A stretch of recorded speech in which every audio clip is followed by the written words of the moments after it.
11 अगस्त को मुंबई के आजाद मैदान में हुए दंगे में पुलिस और पत्रकारों को निर्मलता से पीटा गया। महिला पुलिस पर अमानुष अत्याचार किए गए। इतना सब होने पर भी भड़काऊ भाषण करने वाले मौलानों को बंदी नहीं बनाया जा रहा है। ये दंगे पाकिस्तान ने करवाए अथवा भारत में विद्यमान उनके हस्तकों ने, यह गृह मंत्री स्पष्ट न करते हुए केवल संभ्रम निर्माण करते हैं। केवल 65 दंगाइयों को बंदी बनाया गया, उस पर भी उन आरोपियों को एक एक करके छोड़ भी दिया जा रहा है।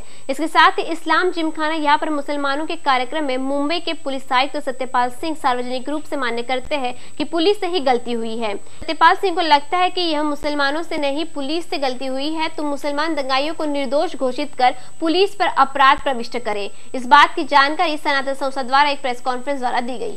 किया था जो महाराष्ट्र टाइम्स में छप के आया था कि मुसलमानों के ऊपर कार्रवाई करते वक्त हमारी पुलिस ने गलत तरीके से किया है और मतलब उन्होंने एक तरह से क्षमा मांगी थी और हम चाहते थे कि उन्होंने तो क्षमा मांगनी चाहिए थी महिला पुलिस के ऊपर जिन्होंने हाथ डाला था। हम तो रक्षा नहीं कर पाए, हमारी पुलिस रक्षा नहीं कर पाई, उसके लिए क्षमा मांगने के बजाय उन्होंने तो मुसलमानों की क्षमा मांगी है जो देशद्रोही है, जिन्होंने अमर स्तंभ को तोड़ा है, जिन्होंने वहाँ पे अल्लाह अकबर की घोषणाएं दी है, हमारे पुलिस के ऊपर हाथ डाला है, उनके ऊपर कार्रवाई करने की बजाय उन्होंने तो हमारे पुलिस दल का खच्चीकरण करने की शुरुआत की है।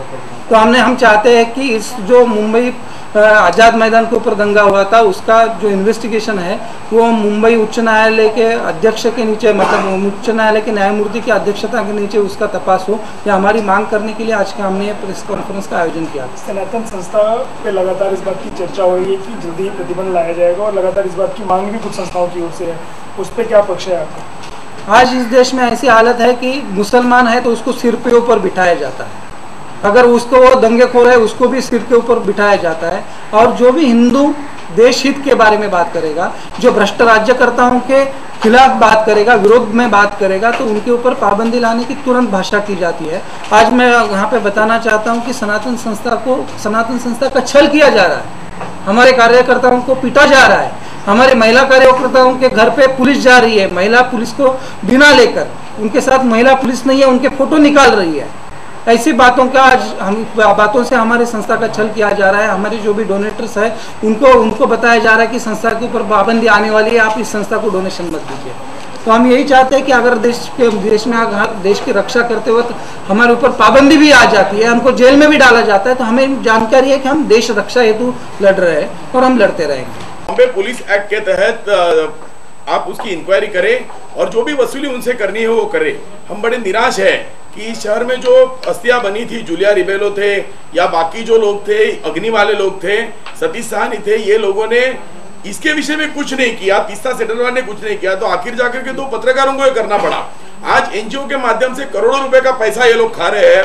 होसबेट सुरेश जैसा जो जज है, निवृत्त जज, वो कुछ नहीं कर रहा है, सिर्फ फॉरेन से आए हुए पैसे पे वो जी रहा है और वो आदमी इस विषय में कुछ नहीं करेगा। तो इस 2 पत्रकारों को जो अपना वेतन करके अपना घर जो निभा रहे हैं, 2 पत्रकारों को आज जाना पड़ा है और उनकी तरफ से हमने याचिका की है और वो याचिका मैंने ये कहा है कि इनसे वसूली की जाए। दुख की बात है कि ये संस्थाओं को जिनको करना चाहिए था उन्होंने ये बातें नहीं की, होसपेट सुरेश ने नहीं की, तीस्ता सेटलवाड ने नहीं की, जूलिया रिबेलो ने नहीं की, तो आखिर 2 पत्रकारों को जाकर के करना पड़ा। दूसरी एक याचिका जो है हमारे दूसरे विषय में है, जो इसी विषय में है, रजा एकेडमी जैसा विषय है कि जकीर नाइक जो है वो अपना एक फंक्शन वहां पे रख रहे हैं सोम्या ग्राउंड पे, और उन्होंने श्री गणेश जी को जो विडंबना की है, उनके बारे में अनाप शनाप बातें कही है।